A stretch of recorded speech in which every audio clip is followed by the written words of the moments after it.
Halo, jumpa lagi di channel Rais Amhari. Kali ini saya akan memberi tutorial cara memperbaiki kulkas 2 pintu Grasio tidak dingin.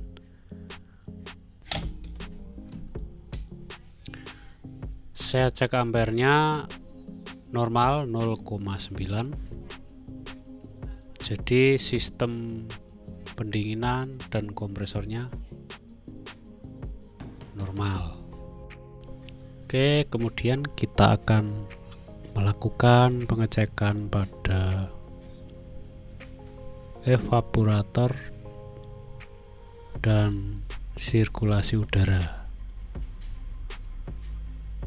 Kita bongkar evaporatornya, tapi sebelumnya kita cek dulu udaranya. Untuk settingan sebaiknya di angka kecil atau sedang, kasih angka 3. Nah, sekarang kita coba memainkan switchnya untuk memastikan kondisi lampu. Dan biasanya kalau posisi terbuka, kipas yang atas akan berhenti. Kemudian untuk mencobanya saya akan lakukan menekan switchnya, kemudian merasakan udara-udara pada celah-celah yang ada di ruangan bawah ini. Apakah udaranya masih nyampe ke bawah atau mampet tidak sampai di ruangan bawah, sehingga menyebabkan ruangan ini tidak dingin atau kulkas yang bagian bawahnya nggak dingin.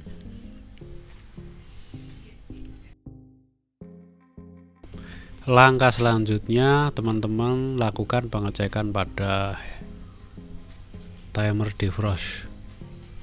Sekedar informasi, untuk timer yang model Toshiba ini menggunakan 1.3. Oke, nih kondisi masih mencolok.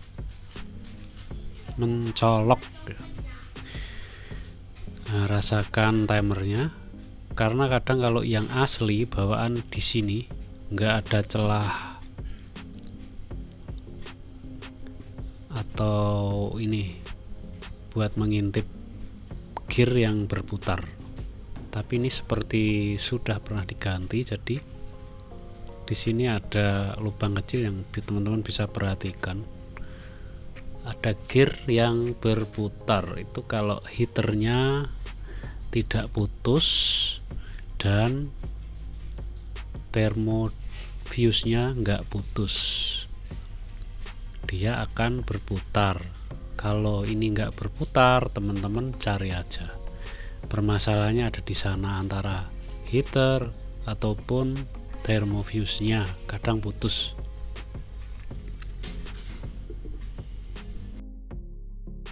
Kemudian langkah selanjutnya kita bongkar pada bagian evapnya. Lepaskan dulu tempat es kristal.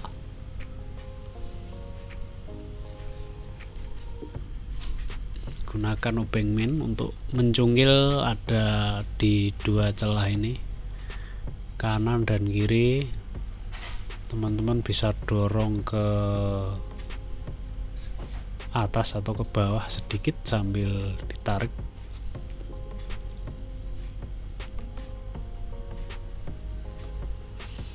Memang kadang agak sulit dan harus berhati-hati, karena kalau meleset nanti obengnya nancep pada dinding kulkas.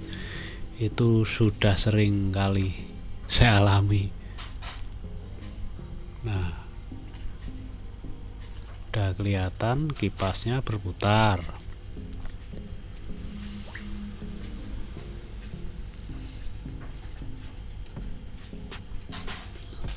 Ya, teman-teman sebaiknya kalau melepas ini kondisi mati saja ya, jangan ditiru ini cara saya.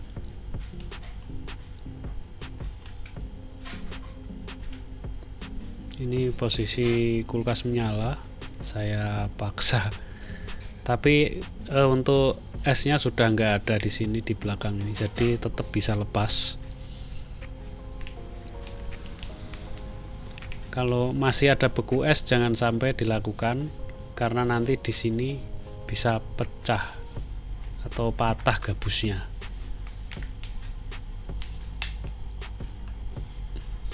Oke, ini defrost sensornya masih asli, belum pernah diganti. Tandanya seperti ini, ada tempatnya. Kemudian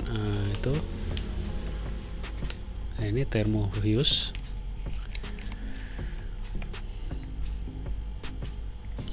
Kita lepaskan saja. Biasanya saya selalu ganti kalau membongkar ini, karena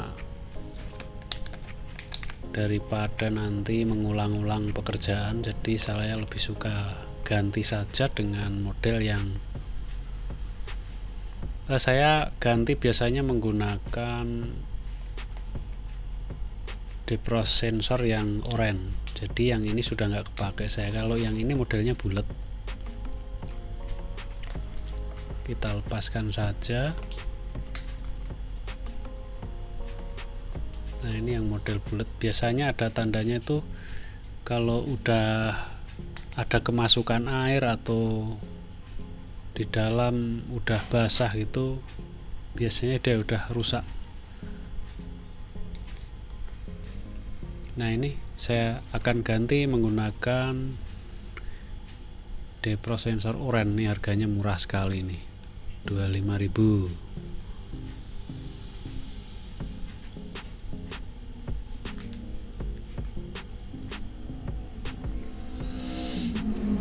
Nah, ini ada tulisannya minus 14 kalau nggak salah nih.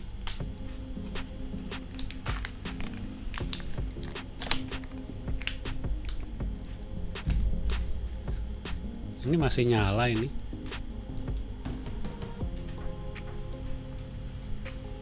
Kita potong saja di situ. Nah, untuk amannya kita cabut aja kulkasnya ya.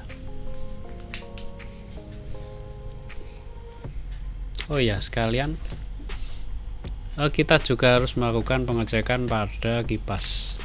Di sini yang teman-teman teknisi kadang sering tidak terpikirkan. Kalau di sini ada kipas sering melorot ke belakang. Nah, itu bisa menyebabkan bawah nggak dingin juga. Ya, jadi harus disetting, kita tarik ke depan lagi, kembalikan seperti semula. Jadi umumnya itu rata seperti ini ya, untuk besinya sama ujung kipas ini, moncongnya itu harus rata. Tapi juga ada yang modelnya itu agak panjang asnya, terutama kalau kita menemukan bekas diganti sama yang enggak asli, jadi biasanya agak panjang. Oke teman-teman, ini udah saya sambungkan, dan jangan diisolasi dulu ya. Sementara itu kita ngetes saluran airnya. Siram di sini. Perhatikan, jika lancar berarti aman. Coba lagi. Udah nggak usah ya, karena lancar.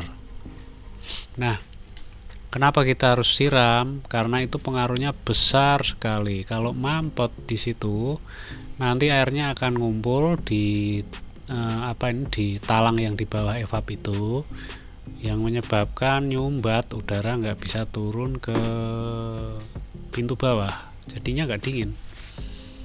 Oke, kemudian kita putar timer ini. Ini ampernya normal ya, 0,9. Oke. Nah, kita putar timernya. Kalau saya bilang 1 klik ya. Jadi kita putar. Nah, bisa seperti itu ya kondisinya. Kalau kita menggunakan ampere bisa kelihatan. Posisi standby lah intinya. Standby, timernya Nah, ketika posisi itu ampernya tadi 00 ya, karena tadi nyala, terus kita putar satu kali klik. Satu kali klik maksudnya pada posisi standby, bukan satu kali putar dikit gitu ya, tapi sampai bunyi celk gitu. Nah, kemudian kita tempelin aja ini. Ini fungsinya untuk mengecek heater yang ada di bawah evap.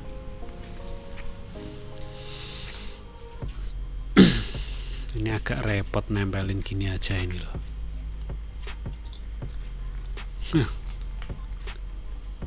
Pokoknya ini tempelin dah, tempelin. Kemudian untuk memastikan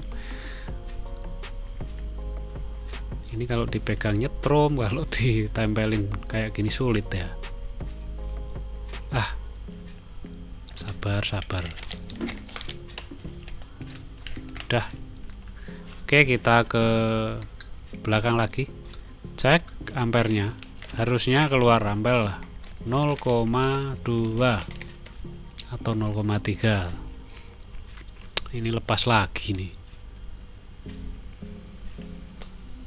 Nah, setelah kita tempelin pas udah pasti nempel ya, keluar itu ampernya 0,3. Itu artinya kok heaternya normal teman-teman. Dan timer harus tidak berputar, harus berhenti, karena dia saat posisi defrost atau memanaskan es yang ada di evap. Seperti itu cara mengecek.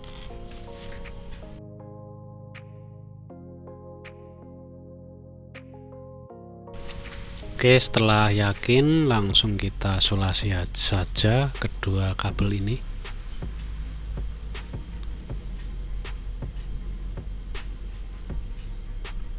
Kemudian kita tempelkan di akumulator dengan tali tis.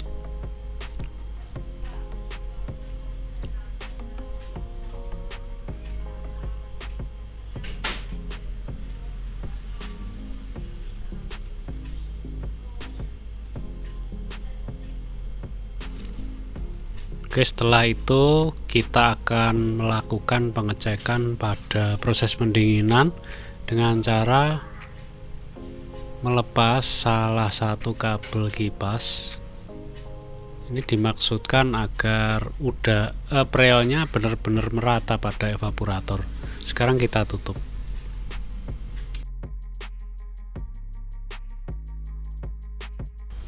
Oke, sekarang kita akan melakukan pengecekan kondisi freonnya, apakah freonnya bagus, mampet atau kurang.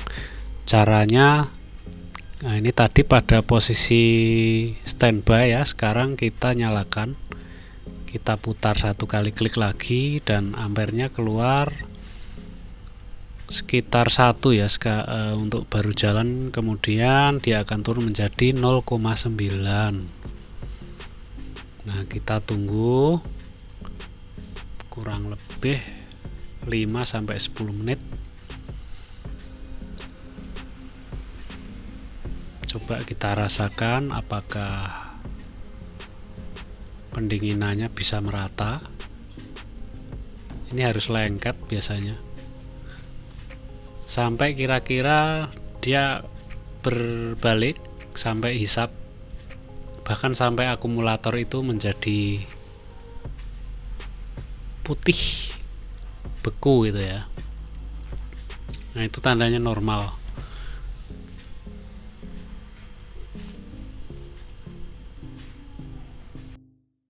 Setelah yakin tadi bisa dingin sampai ke akumulatornya bisa dingin, jadi freonnya nggak mampet, kita tutup lagi, kembalikan gabus ini ke tempatnya. Kipas sudah kita setting, kita tutup-tutup.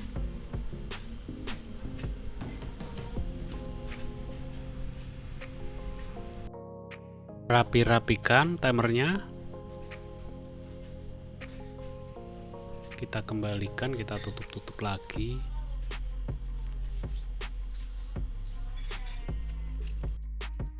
Kita putar untuk mereset timernya,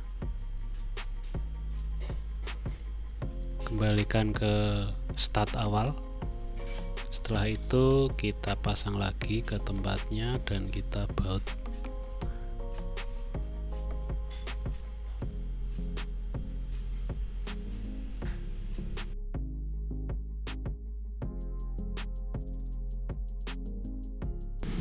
Oke teman-teman, kulkas sudah jadi. Kita tinggal melakukan percobaan. Isikan sekitar 3-4 pada plastik setengah kilo atau 2-3 botol air aqua yang ukuran 600 ml, dan nyalakan 1 malam. Cek pagi harinya untuk melihat hasilnya. Biasanya kalau normal dia akan beku dan bawahnya dingin. Dan kalau benar-benar bagus berarti sekitar 3 hari yang bawah tetap dingin. 3-4 hari. Itu kalau yang bawah tetap dingin berarti normal. Oke, terima kasih udah menonton video ini. Jangan lupa untuk like, share, dan subscribe. Sampai jumpa di tutorial yang akan datang. Salam servis.